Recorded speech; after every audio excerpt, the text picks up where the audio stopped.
Maya Kim sat in the back seat of her mother's old car and watched the streets pass by. Everything looked different here. The houses were bigger than the small apartment they had left behind. The trees were taller. Even the sky seemed wider. She clutched her backpack tight against her chest and tried not to think about her old school, her old friends, and everything she had left behind. Her mother glanced at her through the rearview mirror. "You will do great, Maya. This is a good school. Better opportunities here." Maya wanted to believe her. Her parents had worked so hard to move to this neighborhood. Her father now worked 2 jobs instead of 1. Her mother cleaned houses 6 days a week. All of this was for Maya and her younger brother.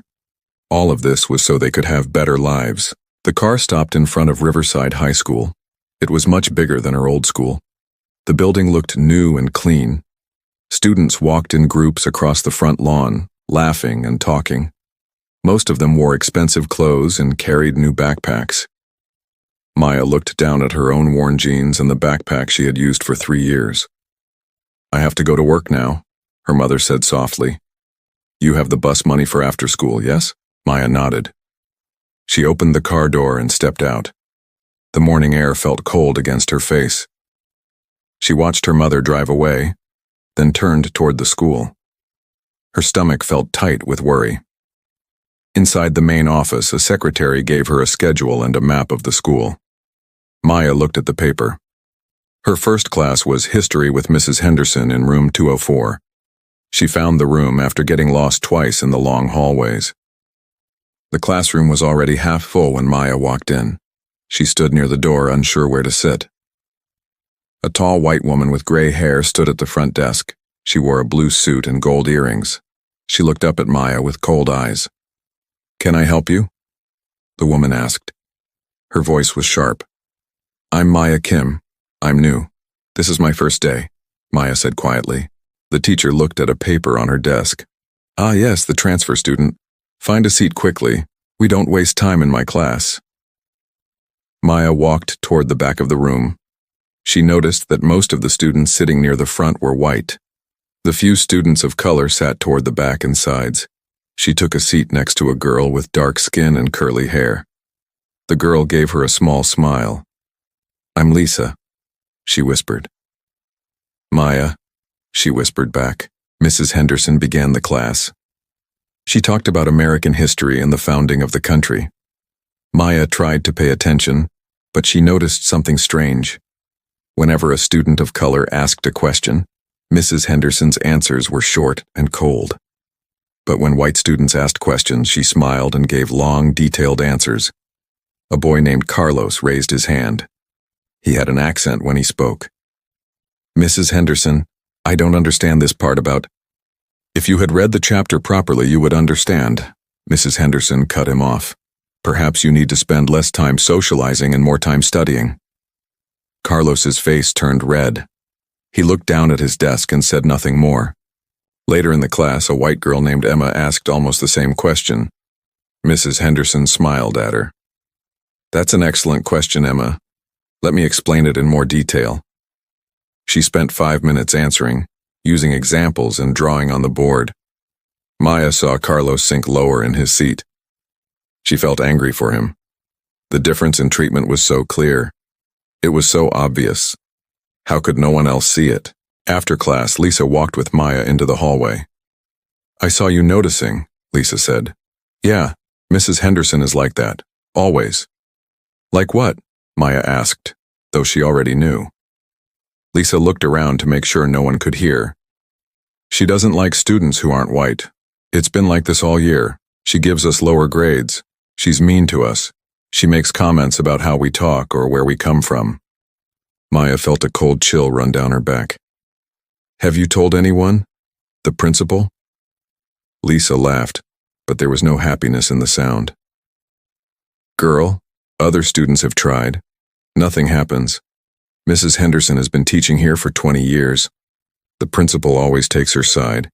He says we're being too sensitive or making things up." "That's not right," Maya said. "No, it's not, but that's how it is. My advice, just keep your head down, do your work, don't make trouble. You'll survive her class that way." Maya went to her other classes that day. But her mind kept going back to Mrs. Henderson's room. She thought about Carlos's embarrassed face. She thought about Lisa's warning. She thought about all the students who had tried to speak up and been ignored. At lunch, Maya sat alone at first. Then Lisa found her and sat down with her. 2 other students joined them. There was Jamal, a tall black boy with glasses, and Amir, whose family had come from Pakistan. "Lisa told us you're in Henderson's class," Jamal said. "Welcome to the club." "The club?" Maya asked.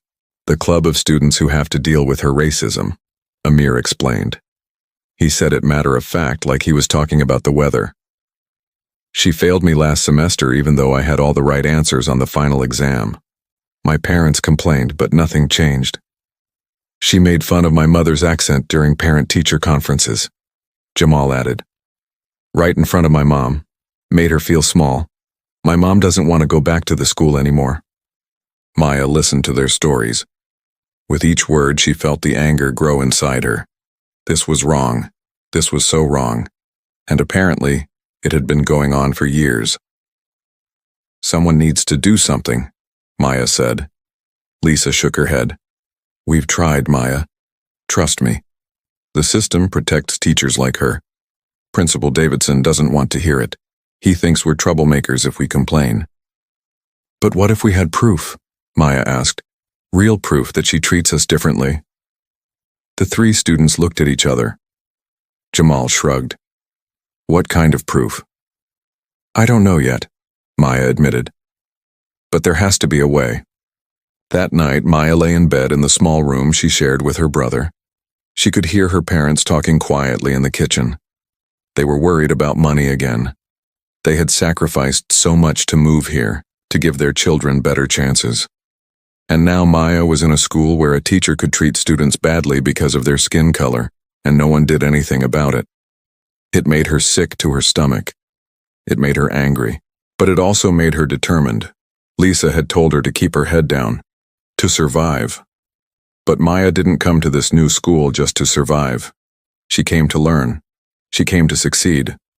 And she wouldn't let someone like Mrs. Henderson stop her. Maya made a decision that night. She would gather proof. She would document everything. She would be careful and smart about it.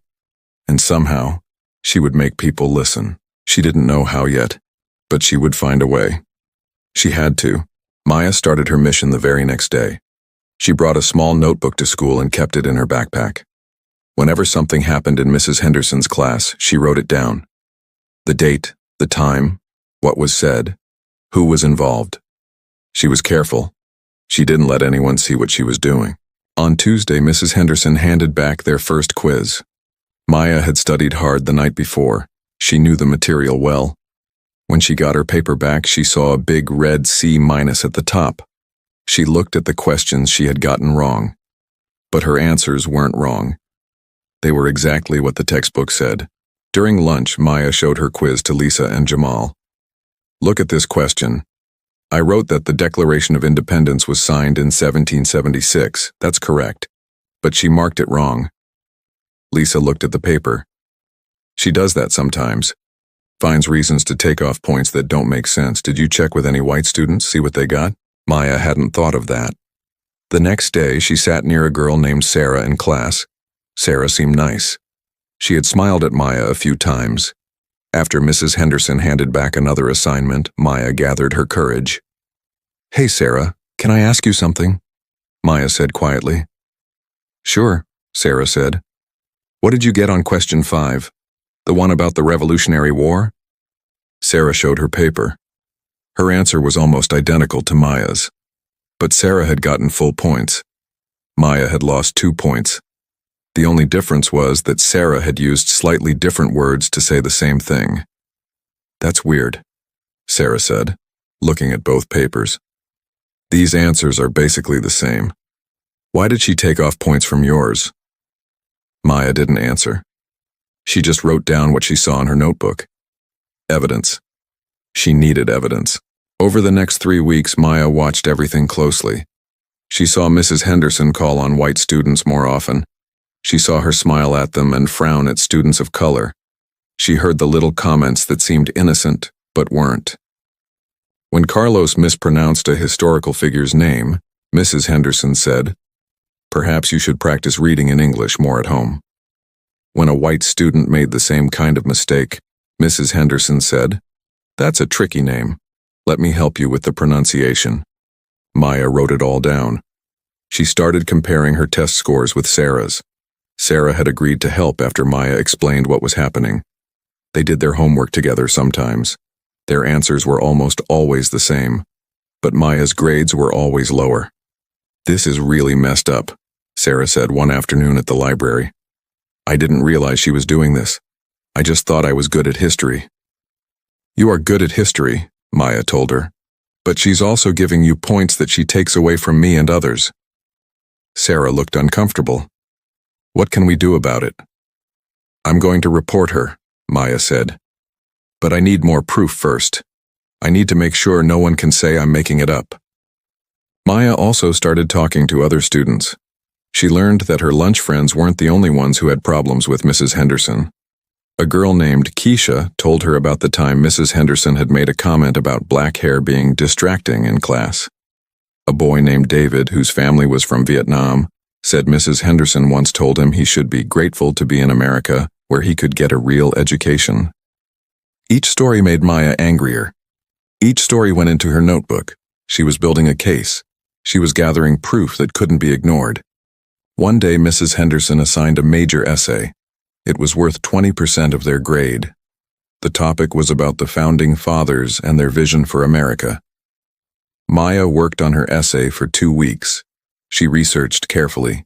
She wrote multiple drafts.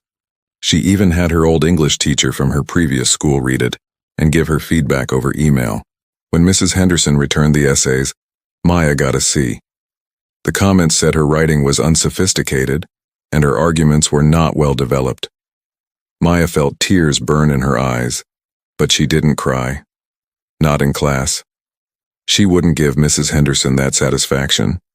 After class, Sarah came up to her. "Maya, I have to show you something." Sarah looked angry. She pulled out her own essay. She had gotten an A-. "Read yours and then read mine," Sarah said. Maya read both essays carefully. Her essay was better. It had more sources. The arguments were clearer. The writing was stronger. Even Sarah admitted it. "This is the proof you need," Sarah said. "This is crazy. Your essay is way better than mine, and I got a much higher grade. We need to make copies of both of these." Maya nodded. Her hands shook a little as she held the papers. This was it. This was the evidence she needed. It was time to go to the principal. That evening, Maya talked to her parents. She sat at their small kitchen table and showed them everything. The notebook full of incidents, the quizzes and tests with different scores for the same answers, the essays that proved the grading was unfair. Her father looked through everything with tired eyes. He had just come home from his first job and had to leave soon for his second job. "Maya, are you sure about this? Making complaints against teachers can be difficult. They might not believe you." "I have proof, Dad. Look at all of this, and I'm not the only one. Other students have the same experiences." Her mother reached across the table and held Maya's hand. "Your father worries because we are immigrants, because we are different. Sometimes the system doesn't listen to people like us." "Then we have to make them listen," Maya said. "What Mrs. Henderson is doing is wrong. If I don't speak up, who will?" Her parents looked at each other. Finally, her father nodded. "You are brave, Maya, braver than I was at your age. If you want to do this, we will support you. But be prepared. This might not be easy." Maya knew it wouldn't be easy, but she also knew it was right. The next morning, Maya made copies of all her evidence. She organized everything in a folder. She wrote a letter explaining everything clearly. Then, during her free period, she went to the main office. "I need to see Principal Davidson," she told the secretary. "It's important." The secretary looked at her with bored eyes. "Do you have an appointment?" "No, but I need to report a serious problem with a teacher." The secretary sighed. "Principal Davidson is very busy. You can fill out a complaint form and—" "I need to speak with him directly," Maya said firmly. "I have evidence of discrimination. It's serious." Something in Maya's voice made the secretary pay attention. She picked up the phone and spoke quietly. After a moment, she hung up. "He can see you for 10 minutes. Wait here." Maya sat in a plastic chair and held her folder tight. Her heart beat fast in her chest. This was it. This was her chance to make someone in authority listen, to make someone do something about Mrs. Henderson. She thought about all the students who had tried before and failed. She thought about Lisa's warning to keep her head down. She thought about Carlos's embarrassed face and Keisha's hurt feelings. No, Maya told herself. This time would be different. This time, someone would listen. They had to. Principal Davidson's office was big and cold. The walls were covered with certificates and photos of sports teams. Behind the large desk sat Principal Davidson himself. He was a white man in his 50s, with gray hair and an expensive suit. He looked at Maya with an expression that seemed friendly but wasn't warm. "Miss Kim, is it?" he said, looking at a paper on his desk. "The secretary said you have a complaint about a teacher. Please sit down." Maya sat in the chair across from his desk. She felt small in the large office, but she reminded herself why she was here. She opened her folder and took out her carefully organized evidence. "It's about Mrs. Henderson," Maya began. "She treats students of color differently than white students. I have proof." Principal Davidson's friendly expression changed a little. His smile became tighter. "Mrs. Henderson has been teaching at this school for 20 years. She's one of our most experienced teachers." "I understand that," Maya said. She tried to keep her voice steady. "But please look at this evidence. These are tests and quizzes where I gave the same answers as white students, but got lower grades. Here's my essay compared to another student's essay. Mine is better, but I got a much lower grade." She spread the papers on his desk. Principal Davidson looked at them, but Maya could tell he wasn't really seeing them. He was just glancing quickly. "Miss Kim, grading is subjective," he said. "Different teachers have different standards. Just because you think your work deserves a higher grade doesn't mean—" "It's not just about grades," Maya interrupted. She knew interrupting was rude, but she had to make him listen. "She makes comments about students' accents. She treats us coldly while being warm to white students. She calls on white students more often. I have dates and times of specific incidents written down here." She showed him her notebook. Principal Davidson barely looked at it. He leaned back in his chair and folded his hands. "I appreciate you bringing this to my attention," he said in a voice that sounded like he didn't appreciate it at all.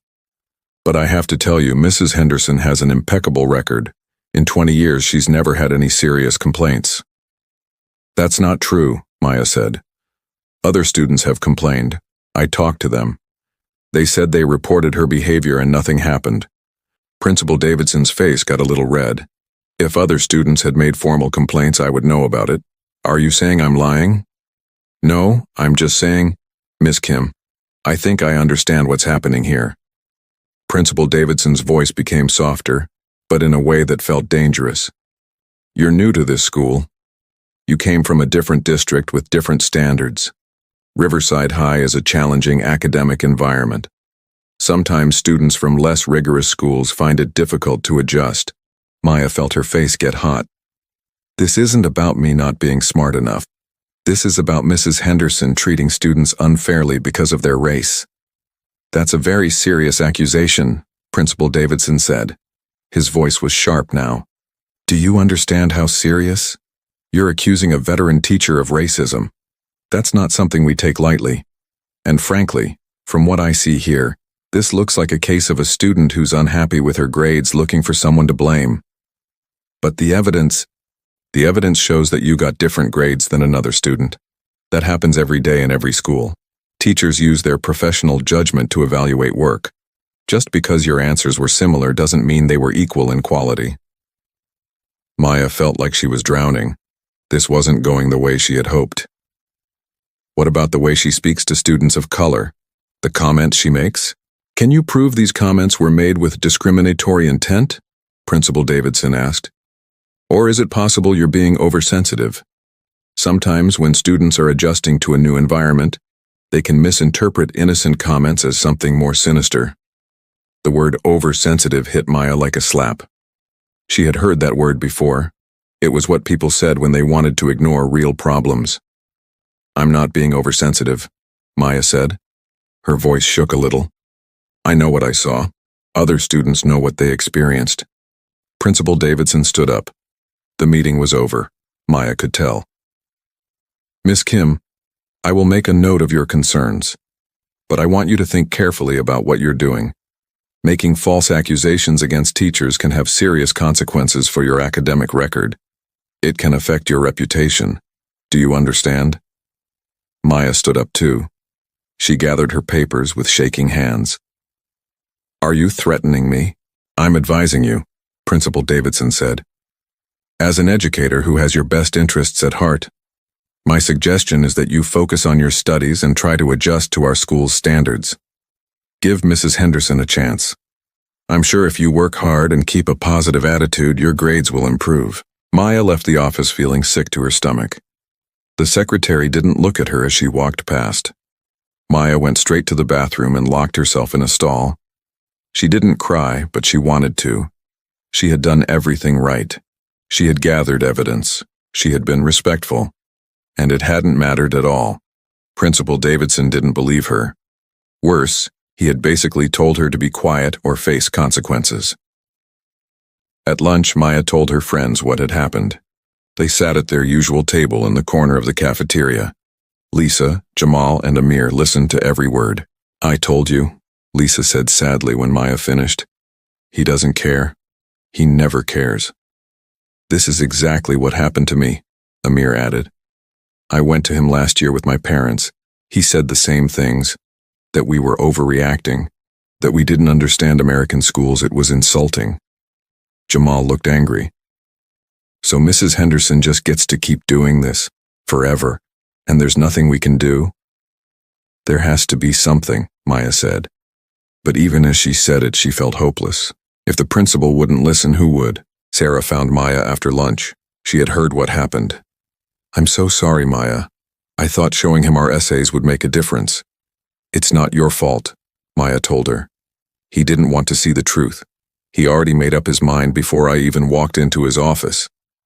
"That's not right," Sarah said. She looked upset. "My parents know some people on the school board. Maybe I could talk to them. Maybe they could help." Maya shook her head. "I don't want you to get in trouble too. Besides, if the principal doesn't believe me, why would anyone else?" But that afternoon in Mrs. Henderson's class, things got worse. Mrs. Henderson looked at Maya with cold eyes. She knew. Somehow she knew that Maya had gone to the principal. Maybe Principal Davidson had told her. Maybe the secretary had said something. But Mrs. Henderson knew. "Miss Kim," Mrs. Henderson said in the middle of class, "would you please read paragraph 3 from page 245? Maya opened her textbook and started reading. She was halfway through when Mrs. Henderson interrupted her. "Stop. That pronunciation is incorrect. The word is pronounced differently. Perhaps you should practice reading more carefully at home." Several students giggled. Maya's face burned with shame. She had pronounced the word correctly. She knew she had. "Try again," Mrs. Henderson said with a thin smile. Maya read the sentence again, pronouncing the word the exact same way. Mrs. Henderson sighed dramatically. "Close enough, I suppose. You may sit down." Maya sat down. She felt the eyes of other students on her. She felt small and humiliated. This was retaliation. Mrs. Henderson was punishing her for going to the principal. After class, Carlos came up to Maya in the hallway. "She does that when she's mad at someone," he said quietly. "She tries to embarrass them in front of everyone. It happened to me for a week straight after my parents complained to her about my grade." "Did your parents go to the principal?" Maya asked. Carlos nodded. "Yeah, nothing happened. He told them I just needed to try harder. After that, Mrs. Henderson was even worse to me for a while.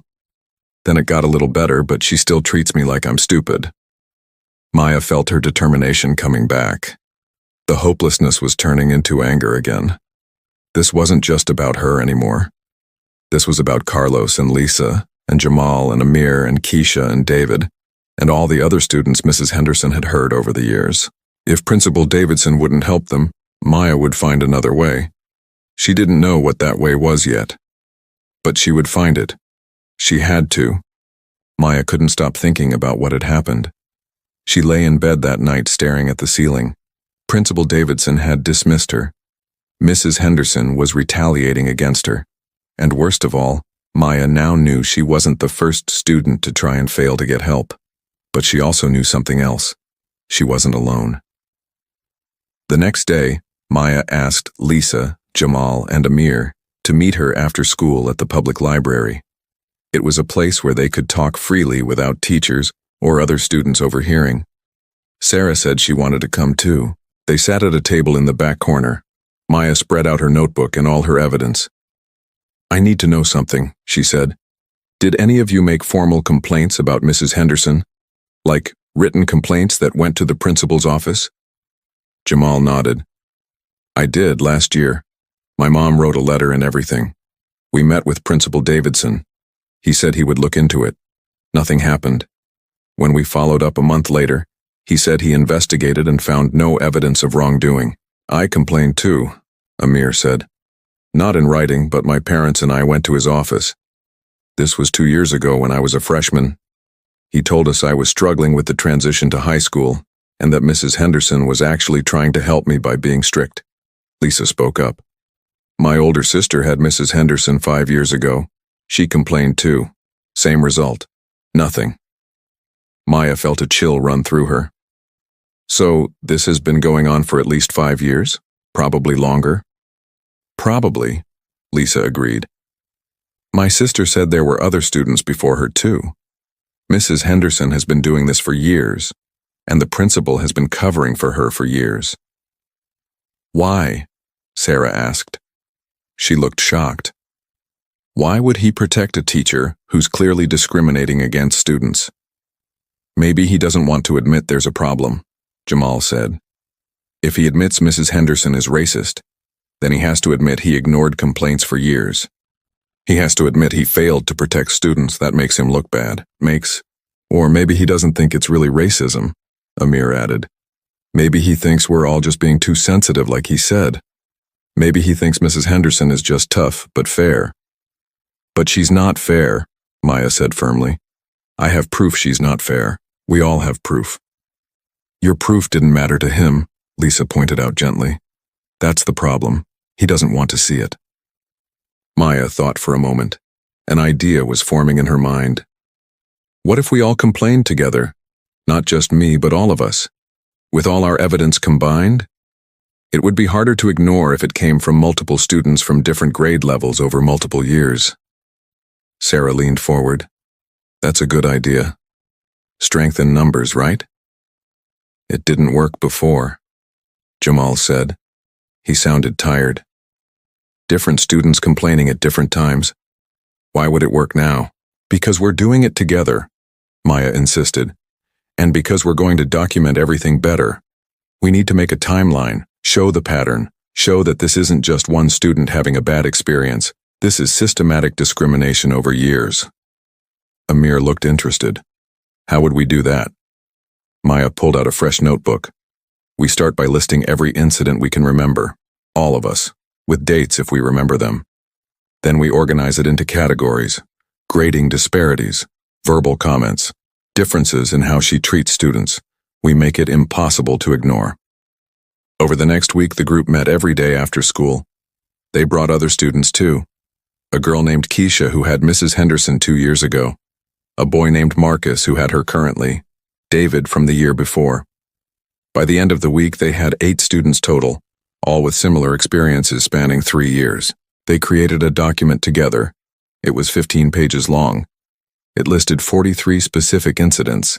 It included copies of graded work showing disparities. It had statements from each student describing their experiences. It showed the pattern clearly. Mrs. Henderson consistently treated students of color worse than white students. Maya felt proud when she looked at the finished document. This was real evidence. This was undeniable. Principal Davidson would have to listen now. But Lisa looked worried. What if he still doesn't do anything? What if this makes things worse? It might make things worse, Maya admitted. Mrs. Henderson might retaliate more. The principal might threaten us.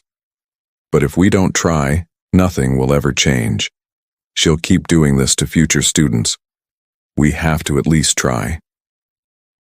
The other students agreed. They made copies of the document for everyone. Then, one Tuesday afternoon, all 8 of them went to the principal's office together. The secretary looked surprised to see them. "What's going on?" she asked. "We need to see Principal Davidson," Maya said. "All of us. It's important." "He's in a meeting." "We'll wait," Jamal said firmly. They sat in the waiting area. The secretary made a phone call, speaking in a low voice. After 15 minutes, Principal Davidson's door opened. He looked at the group of students with an expression that was hard to read. "Miss Kim," he said, "I should have known you'd be behind this. Come into my office, all of you." They crowded into his office. There weren't enough chairs, so some students stood. Maya handed him the document. "We've all experienced discrimination from Mrs. Henderson," Maya said. "This document shows the pattern of her behavior over 3 years. We're formally requesting that you investigate her conduct." Principal Davidson took the document but didn't look at it. Instead, he looked at each student one by one. His face was getting red. "This is very disappointing," he said. "I'm disappointed that you students have decided to organize against a dedicated teacher. I'm disappointed that you've chosen to make serious accusations without understanding the consequences." "We understand the consequences," Amir said, "but this needs to stop." "What needs to stop?" Principal Davidson said, his voice rising. "Is this campaign of harassment against Mrs. Henderson? That's what this is. A group of students who are unhappy with their grades have decided to gang up on a teacher. This is bullying." "We're not bullying her," Lisa said. "We're reporting discrimination." "You're making false accusations." Principal Davidson's voice was loud now. "Do you understand what you're doing? You're trying to ruin a woman's career. A woman who has dedicated 20 years to this school. A woman who has taught thousands of students successfully." "She hasn't taught us successfully," Marcus said quietly. "She's made us feel small. She's made us feel like we don't belong here." Principal Davidson took a deep breath. He seemed to be trying to calm himself down. When he spoke again, his voice was controlled but cold. "I'm going to be very clear with you all. What you're doing is serious. If you proceed with these false accusations, there will be consequences. Your behavior could be considered defamation. It could affect your academic records, your college applications, your futures. Is that what you want?" Maya felt her stomach drop. He was threatening them. All of them. Not just her. "Are you saying we should just accept discrimination?" Sarah asked. Her voice shook. "We should just let it happen?" "I'm saying there is no discrimination," Principal Davidson said firmly. "I'm saying that Mrs. Henderson is a professional educator who treats all students fairly. I'm saying that if you continue down this path, you will regret it." He handed the document back to Maya without reading it. "I'm going to give you all one chance to walk away from this. Go back to your classes. Focus on your studies. Forget this witch hunt. If you do that, we can all move forward. But if you persist, if you continue to make these accusations, I will have no choice but to take disciplinary action against all of you." The room was silent. Maya looked at her friends. She saw fear in their eyes. She felt fear too. Principal Davidson had made his position clear. He wasn't going to help them. He was going to punish them if they kept trying. "You have until tomorrow to decide," Principal Davidson said. "Now get out of my office." They left in silence. In the hallway, some of the students started crying. Keisha wiped her eyes. "I can't risk my college applications," she said. "I'm sorry, Maya. I can't keep doing this." "Me neither," David said. "My parents will kill me if I get in trouble at school." One by one, students started backing out. By the time they reached the front door of the school, only Maya, Lisa, Jamal, Amir, and Sarah were left. "I'm not giving up," Maya said. Her voice was firm even though she felt scared. "He can threaten me all he wants. What Mrs. Henderson is doing is wrong. Someone has to stop her." "I'm with you," Sarah said. Me too, added Jamal. Lisa and Amir looked at each other, then nodded. We're in, Lisa said. Even if the others aren't. We're in. Maya felt grateful but also guilty. She had gotten these friends involved. If they got in trouble, it would be her fault. But she also felt something else. She felt determined. Principal Davidson thought he could scare them into silence. He thought threatening them would make them go away. He was wrong. The next few weeks were the hardest of Maya's life. Mrs. Henderson seemed to know that Maya and her friends had gone to the principal together. She didn't say anything directly, but her actions spoke clearly. She gave Maya a D on her next test, even though Maya had answered everything correctly. When Maya asked to review the test, Mrs. Henderson said she had used improper methodology in her answers. Maya didn't even know what that meant. The answers were right. That should be all that mattered. Jamal got marked down for poor participation, even though he raised his hand in every class. When he tried to participate, Mrs. Henderson would say his comments were off-topic or not relevant. But when white students made similar comments, she praised them. Lisa was told her essay was acceptable but unremarkable and received a C+. Sarah wrote an essay on the same topic that was shorter and less detailed. She got an A-. The two girls compared their papers in the library and couldn't understand how the grading made any sense. Amir was sent to the principal's office for talking back, when he politely disagreed with something Mrs. Henderson said about Middle Eastern history. He had been trying to add information based on what his grandmother had told him about living in Pakistan. Mrs. Henderson said he was being disrespectful. Principal Davidson gave Amir a warning. He also pulled Maya aside in the hallway one day. Miss Kim, I hope you've reconsidered your position, he said. I've noticed your grades in Mrs. Henderson's class are declining. That's unfortunate. I'd hate to see a new student fail to thrive at our school. The threat was clear. Keep quiet or face consequences. Maya said nothing. She just walked away. But inside she was screaming. At home things were hard too. Maya's mother noticed her mood. You seem sad, Maya. Is school okay? Maya wanted to tell her everything, but her parents were already so stressed. Her father was working himself to exhaustion. Her mother came home every evening with sore hands from cleaning all day. They had sacrificed so much to give Maya this chance at a better school. How could Maya tell them it wasn't better? How could she tell them the school was failing her just like it had failed so many students before her? School is fine, Mom, Maya lied. Just adjusting. But her mother wasn't fooled. That weekend, Maya's parents sat her down at the kitchen table. Her father had taken the evening off from his second job, which was rare. Tell us the truth, her father said. Something is wrong. We can see it. So Maya told them everything. The complaints, the principal's threats, Mrs. Henderson's retaliation, the way her grades were dropping even though she was doing good work. As she talked, her mother started crying. Her father's face got hard. This is not right, her father said. This is discrimination. In America, there are laws against this. The principal doesn't care about laws, Maya said. He just wants to protect Mrs. Henderson. Her mother wiped her eyes. Maybe we should go to the school board, over the principal's head. I thought about that, Maya admitted. But I don't know how. And what if they don't listen either? What if they're all like Principal Davidson? Her father thought for a long moment. Maya, your mother and I came to this country for opportunity. We believed America was a place where people were judged fairly, where hard work mattered. But we've learned that's not always true. Sometimes you have to fight for fairness, sometimes the system doesn't work the way it should. So what do I do? Maya asked. You keep documenting everything, her father said.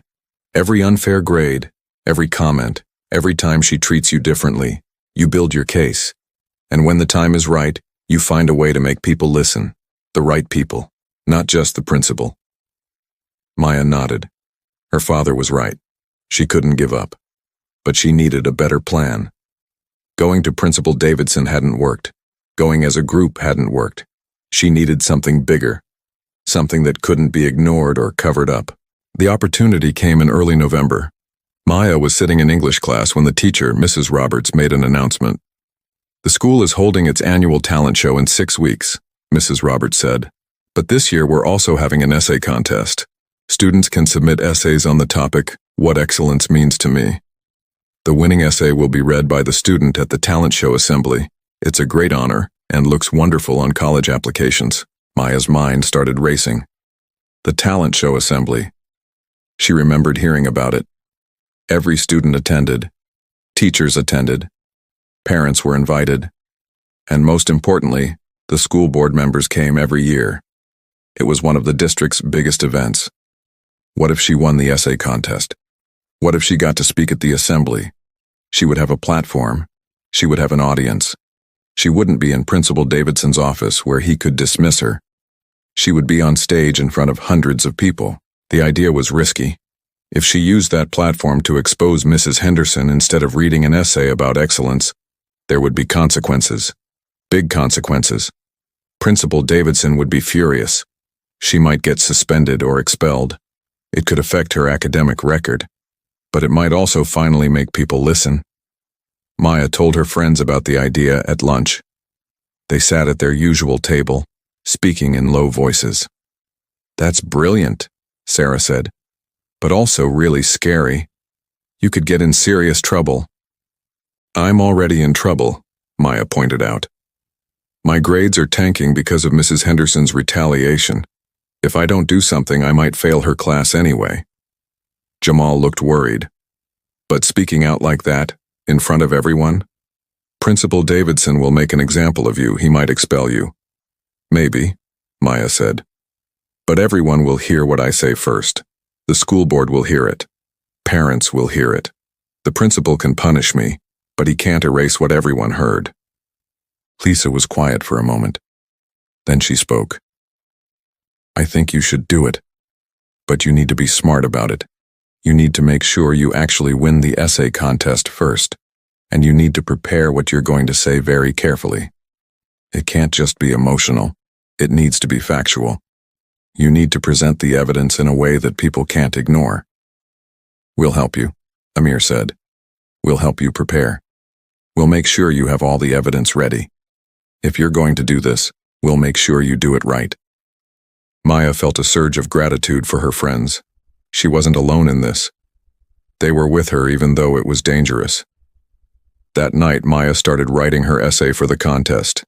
She wrote about what excellence truly meant. Not just good grades or following rules, but having the courage to stand up for what's right. Having the integrity to speak truth even when it's difficult. Having the strength to fight for justice even when the system is against you. It was a good essay. Maybe good enough to win, and if she won, she would finally have her chance. The essay was due in 2 weeks. Maya revised it 7 times. She had her English teacher give her feedback. She had her parents read it. She even emailed her old teacher from her previous school. Everyone said it was excellent. She submitted the essay on the deadline. Then she waited. The waiting was hard. 2 weeks felt like forever. During that time, Mrs. Henderson gave her another low grade on a project that Maya knew was good work. She barely spoke to Maya in class anymore except to criticize her. It was like Maya didn't exist except as a target, but Maya held on. She kept documenting everything. She kept collecting evidence, and she kept hope alive that maybe, just maybe, she would win the contest and finally get her chance to be heard. Then, 3 weeks before the talent show, an announcement came over the loudspeaker during homeroom. "Congratulations to Maya Kim for winning the annual essay contest. Maya will read her essay at the talent show assembly on December 15th. Well done, Maya." Maya's heart pounded. She had won. She had actually won.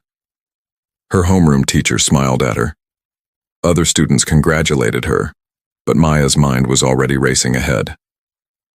December 15th. That was her date.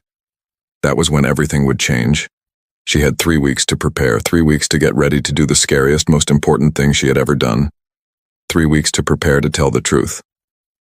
Maya had 3 weeks to prepare, 3 weeks to get ready for the biggest moment of her life. She knew what she was going to do was risky. She knew there would be consequences.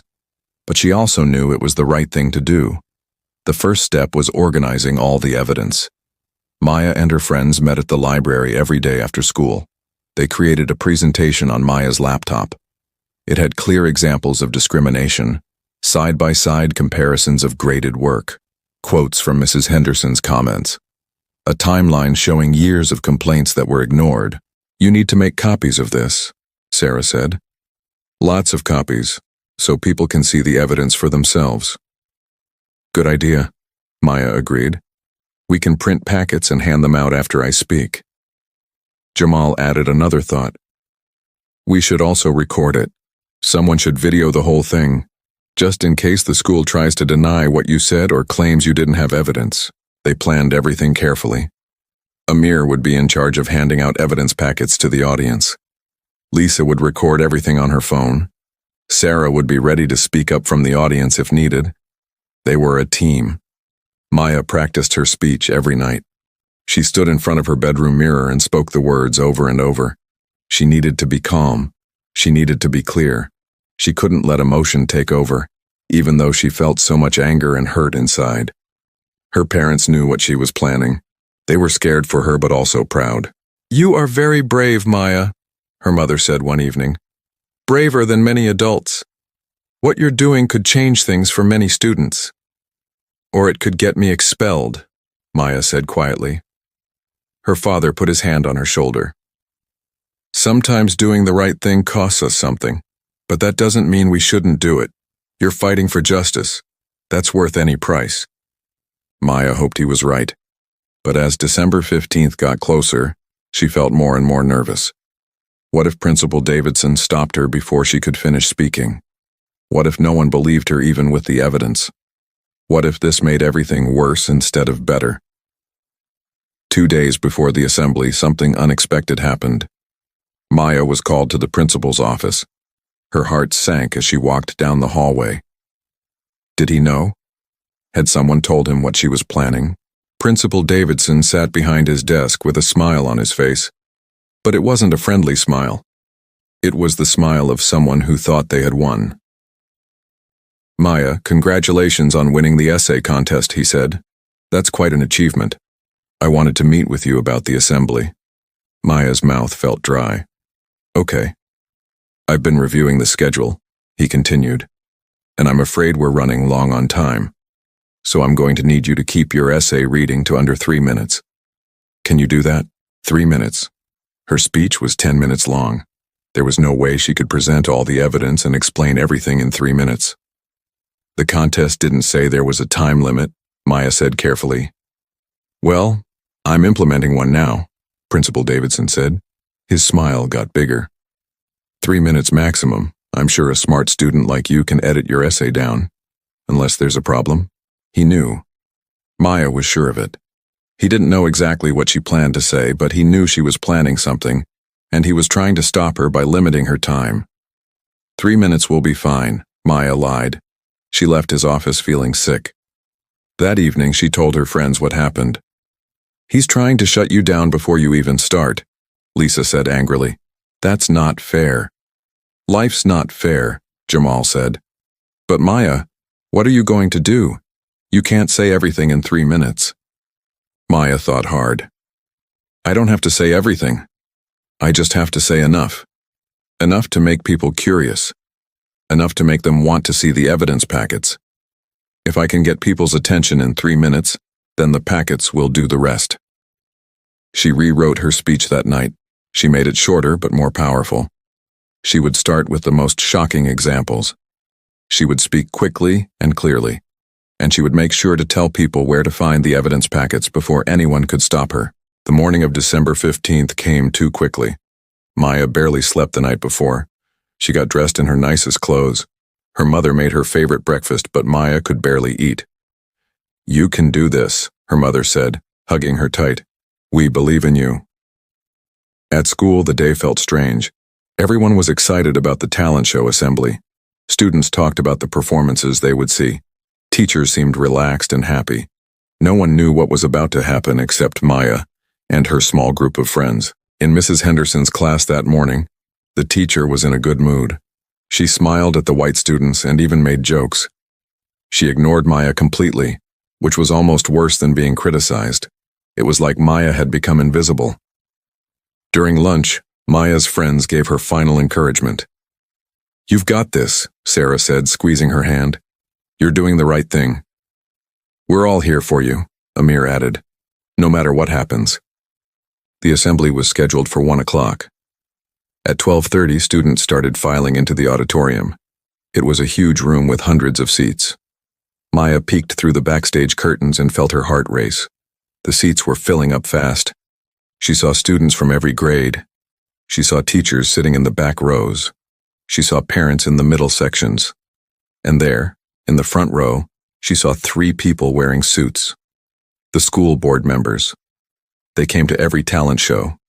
They were here. Mrs. Henderson sat near the middle with other teachers. She looked bored, checking her phone. Principal Davidson stood near the front, greeting parents and board members. He looked confident and proud. Maya's hands shook as she held her speech notes. This was it. This was really happening. In less than an hour, everything would change. Her life would never be the same after today. The assembly started with the national anthem. Then Principal Davidson went on stage to welcome everyone. He talked about school spirit and student achievement. He introduced the talent show acts.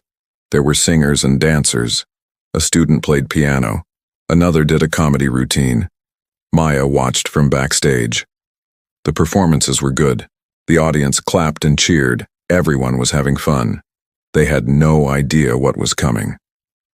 Finally, after 45 minutes of performances, Principal Davidson returned to the stage. "And now," he said into the microphone, "we have a very special presentation. The winner of our annual essay contest, Maya Kim, will read from her award-winning essay about excellence. Please welcome Maya to the stage." The audience applauded. Maya took a deep breath. This was it. Her legs felt weak as she walked onto the stage. The lights were bright. She couldn't see individual faces in the audience anymore, just a sea of people. She reached the microphone. Principal Davidson handed her the microphone with a tight smile. "Remember 3 minutes," he whispered so only she could hear. "I'll be timing you." Maya nodded. She looked out at the audience. Hundreds of eyes stared back at her. She saw her friends sitting together near the middle. Lisa had her phone ready to record. Amir sat near the aisle, ready to distribute the evidence packets. Maya's mouth felt dry. Her heart pounded so hard she thought everyone could hear it. For a moment she almost lost her nerve. She almost just read the essay she had submitted. It would be easier, safer. But then she saw Mrs. Henderson in the audience. The teacher was looking at her phone, not even paying attention. She didn't think Maya mattered. She didn't think any of the students she hurt mattered. That gave Maya strength. She gripped the microphone and began to speak. "Thank you for that introduction, Principal Davidson," Maya said. Her voice was shaky at first, but got stronger. "I did write an essay about excellence, but what I'm going to share today is something different, something more important. I'm going to share the truth about what happens to students of color at Riverside High School, specifically in Mrs. Henderson's history class." The audience went quiet. Principal Davidson's face went pale. Mrs. Henderson looked up from her phone. Maya saw shock on their faces, but she kept talking. She had started now. There was no going back. Maya kept talking. Her voice grew stronger with each word. "For the past 3 months, I've been documenting discrimination in Mrs. Henderson's classroom. I'm not the first student to notice. I'm not the first to complain. But I am the first to have this platform to speak truth in front of all of you." Principal Davidson started moving toward the stage. But the 3 school board members in the front row were leaning forward, listening intently. He couldn't just pull Maya off stage in front of them without looking bad. "Let me give you specific examples," Maya continued quickly. She knew her time was limited. "I submitted identical quiz answers to a white student named Sarah. She received full credit. I lost points for the same answers. Here's another example. My essay on the Founding Fathers was marked down as unsophisticated. Sarah's essay on the same topic, which was shorter and had fewer sources, received an A-. My essay was objectively better. You can see both essays in the evidence packets my friends are distributing right now." On cue, Amir and 2 other students started moving through the aisles handing out packets. Principal Davidson looked furious, but parents and school board members were already reaching for them. He couldn't stop the distribution without causing a scene. Mrs. Henderson treats students differently based on their race, Maya said. She spoke faster now, knowing her 3 minutes were almost up. She criticizes pronunciation and accents of students of color while helping white students with the same mistakes. She seats students of color in the back of the room. She calls on white students 3 times more often. I have data on all of this. Mrs. Henderson stood up from her seat. Her face was red. This is a lie. This is defamation. Principal Davidson, stop this immediately. But the school board members were reading the evidence packets. So were parents. People were flipping through pages, looking at the side-by-side comparisons of graded work. I'm not the only student who has experienced this, Maya continued. She had maybe 30 seconds left before Principal Davidson would cut the microphone. She spoke as fast as she could while still being clear. Students have complained for years. Jamal Wilson complained last year. Amir Hassan complained 2 years ago. Lisa Chen's older sister complained 5 years ago. Principal Davidson ignored all complaints. He dismissed evidence. He threatened students who spoke up, including threatening me just 2 weeks ago. This pattern of discrimination has continued because the adults who should protect us have chosen to protect a teacher instead. That's enough, Principal Davidson shouted. He was climbing the stage steps. Turn off the microphone. But Maya wasn't using the standing microphone anymore. She had picked up the wireless microphone from the talent show. She backed away from Principal Davidson while still speaking. Everything I've said can be verified in these evidence packets. Dates, times, examples, and statements from multiple students. I'm speaking up because students of color deserve to learn in an environment free from discrimination. We deserve teachers who treat us fairly. We deserve administrators who listen when we report problems. And we deserve... Principal Davidson reached her and grabbed the microphone from her hand. The sound cut off.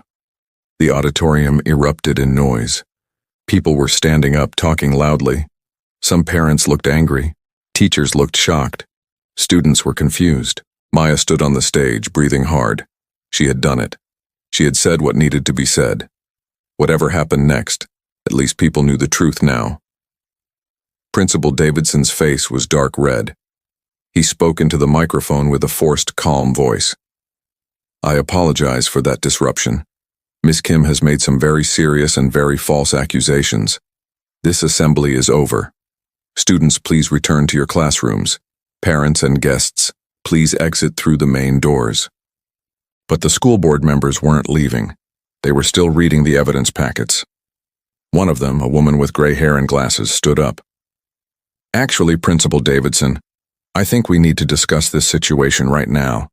These are serious allegations, and this evidence looks quite compelling. The board member's name was Mrs. Patterson.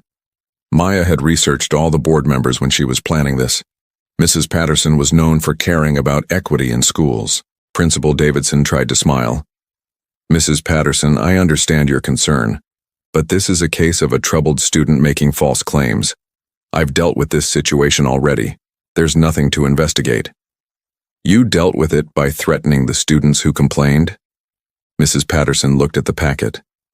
According to this document, at least 8 students reported discrimination, and you dismissed all of them. Those complaints were investigated and found to be without merit, Principal Davidson said stiffly. Who investigated them? Asked another board member, a man with a beard. His name was Mr. Lopez. Did you investigate them yourself? Principal Davidson didn't answer right away. That told Maya everything. He had investigated himself and found himself innocent. More parents were gathering near the front now. One mother, who was black, spoke up loudly. My son is in Mrs. Henderson's class. He's told me about being treated differently. I thought he was exaggerating. But if there's evidence, I want to see that evidence too, another parent said. My daughter complained about her grade in that class. She said the teacher was unfair. Mrs. Henderson pushed through the crowd. She looked angry and scared at the same time. This is a conspiracy. These students have organized against me because they're failing and want someone to blame. I'm not failing, Maya said loudly, even without a microphone. I was getting good grades before I reported you. Then my grades dropped because you retaliated against me. You're a liar, Mrs. Henderson shouted. The evidence shows I'm telling the truth, Maya shot back. That's why you're so angry, because people can see now. They can see what you've been doing for years. Enough, Mrs. Patterson's voice cut through the noise. She had authority in her tone.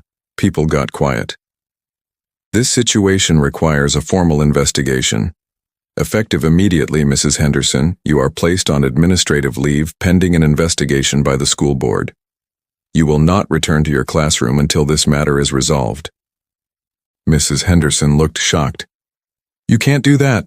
I have rights. I have 20 years of service.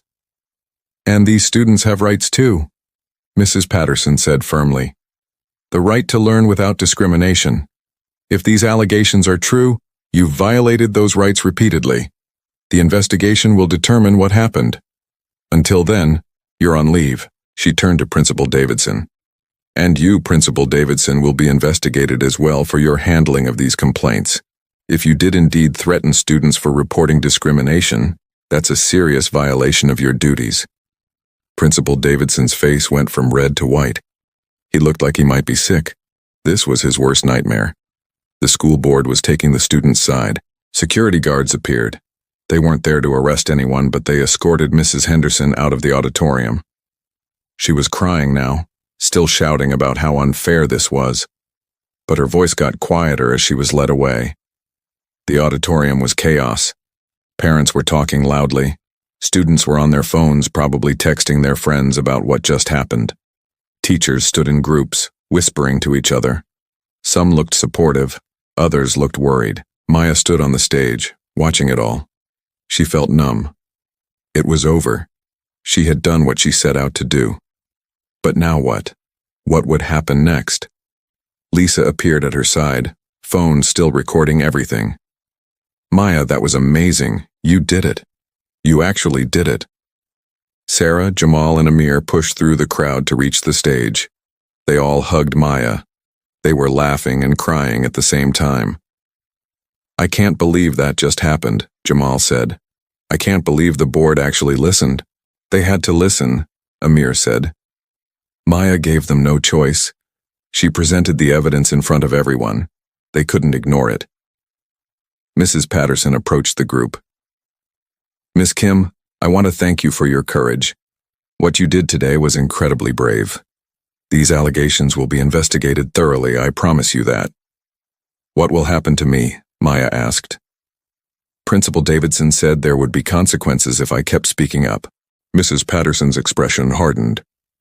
If Principal Davidson takes any disciplinary action against you for reporting discrimination, that will be added to the investigation against him. You exercised your right to report wrongdoing. You did nothing wrong. Maya felt relief wash over her. She wasn't going to be punished, at least not by the school board. The assembly ended in chaos, but it ended with hope. For the first time since Maya had started at Riverside High School, she felt like maybe things could actually change. Maybe her voice had mattered after all. The days after the assembly felt strange to Maya. She became famous overnight, but not in the way most students wanted. Everyone at school talked about her. Some students called her brave. Others called her a troublemaker. Teachers didn't know how to act around her. Everything had changed. The school board moved quickly. They brought in investigators from outside the district.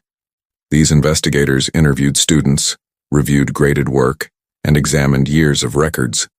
They talked to Maya for 3 hours, asking her detailed questions about everything she had documented. They also talked to Jamal, Lisa, Amir, Sarah, and the other students who had experienced discrimination. They spoke to former students like Lisa's sister who had complained years ago. They reviewed all the complaints that had been filed and ignored. The pattern became impossible to deny. The investigation took 2 weeks. During that time, a substitute teacher took over Mrs. Henderson's class. The substitute, Mr. Johnson, was a young black teacher who treated all students equally. Maya's grades immediately improved. So did the grades of other students of color in the class. It was proof that the problem had never been the students. The problem had been the teacher. The local news picked up the story. A reporter came to interview Maya at her home. She was nervous about being on television, but her parents encouraged her to tell her story. "What made you decide to speak up?" the reporter asked. Maya thought about her answer carefully. "I saw students being hurt. I saw a system that protected the person causing harm instead of protecting the students. Someone had to say something. It happened to be me." The interview aired on the evening news. Suddenly, people outside of Riverside High School knew about the discrimination. People in the community started talking about it. Some supported Maya. Others defended Mrs. Henderson, saying students today were too sensitive. But the evidence didn't lie. The investigation report came back 3 weeks after the assembly. It was 50 pages long and very clear. Mrs. Henderson had engaged in a pattern of discriminatory behavior for at least 7 years. She had given lower grades to students of color for equivalent work. She had made inappropriate comments about race, ethnicity, and national origin. She had created a hostile learning environment. The report also found that Principal Davidson had failed in his duty to protect students. He had received multiple complaints over the years and had dismissed all of them without proper investigation. He had threatened students who reported discrimination. He had prioritized protecting a teacher's reputation over protecting students' rights. The school board held a public meeting to discuss the findings. The meeting room was packed. Maya attended with her parents. She saw Mrs. Henderson sitting with a lawyer. She saw Principal Davidson looking small and defeated. Mrs. Patterson read parts of the report aloud. With each finding, Maya saw Mrs. Henderson sink lower in her chair. When the report was finished, the board voted. The vote was unanimous. Mrs. Henderson's employment was terminated effective immediately. She would not be eligible for rehire in the district. Her teaching license would be reported to the state board for review. Mrs. Henderson stood up, crying. 20 years, she said. I gave 20 years to this school, and you're throwing it all away based on lies from students who can't accept their own failures. The evidence shows these weren't lies, Mrs. Patterson said firmly. You discriminated against students based on race. That's unacceptable. That's illegal. Your 20 years of service don't erase the harm you caused. Mrs. Henderson left the meeting room with her lawyer. Maya never saw her again. The board's decision about Principal Davidson was more complicated. He wasn't fired, but he was removed from his position as principal. He was reassigned to a district administrative role where he would have no direct contact with students. A new principal would be hired to replace him. The board also announced new policies. There would be mandatory training on recognizing and addressing discrimination for all teachers and administrators. There would be a new independent process for students to report concerns about discrimination. And there would be regular audits of grading practices to look for patterns of bias. These changes didn't happen just because of Maya. But Maya's courage to speak up had started the process. Her willingness to risk everything to tell the truth had forced people to listen. In January, a new principal arrived at Riverside High School. Her name was Dr. Williams. She was a black woman with 20 years of experience in education. One of her first actions was to meet with Maya and the other students who had spoken up. I want you to know that things are going to be different, Dr. Williams told them. What happened to you should never have happened, and I'm going to make sure it doesn't happen to future students. Dr. Williams kept her promise. She created a student advisory council that met with her monthly to discuss concerns. She reviewed grading practices across all departments. She made it clear that discrimination would not be tolerated and that student complaints would be taken seriously. Maya's grades improved dramatically. Without Mrs. Henderson's bias holding her back, Maya excelled in all her classes. By the end of the year, she made the honor roll. She also joined the student government and became an advocate for other students who faced challenges. The students who had stood by Maya also thrived. Jamal became more confident and outspoken. Lisa joined the debate team. Amir started a cultural awareness club. Sarah used her privilege to speak up when she saw injustice. They had learned that their voices mattered, but not everything was perfect. Some students and parents in the community still believed Mrs. Henderson had been treated unfairly. They thought Maya had ruined a good teacher's career. Maya received some hateful messages on social media. A few students wouldn't talk to her. Maya's mother worried about the negative attention. Are you okay with all of this? She asked one evening. Maya thought about it, I'm not going to lie, Mom. It's hard sometimes. Some people hate me for what I did, but more people support me. And most importantly, students of color in that class don't have to deal with discrimination anymore. That makes it worth it. Her father hugged her. You did a brave thing, Maya. You stood up for what was right even when it was dangerous. That's the kind of person we raised you to be. We're so proud of you. As the school year ended, Maya received an unexpected honor. The school board gave her a commendation for courage and leadership. At the ceremony, Mrs. Patterson spoke about Maya's impact. Maya Kim saw injustice and refused to stay silent. She gathered evidence, she organized her peers, and when traditional channels failed, she found another way to make her voice heard. Because of her courage, policies have changed. Because of her persistence, future students will have better protections. Maya represents the best of what students can be: informed, engaged, and willing to fight for justice. Maya stood on the stage accepting the commendation. She looked out at the audience and saw her parents beaming with pride. She saw her friends cheering. She saw Dr. Williams smiling. She saw other students of color looking at her with hope in their eyes. This wasn't how Maya had imagined her first year at Riverside High School would go. She had just wanted to learn and do well. Instead, she had become an activist. She had exposed discrimination. She had forced a system to change. It had been hard. It had been scary. There had been moments when Maya wanted to give up, but she hadn't given up. She had kept fighting, and she had won. The victory wasn't just for Maya.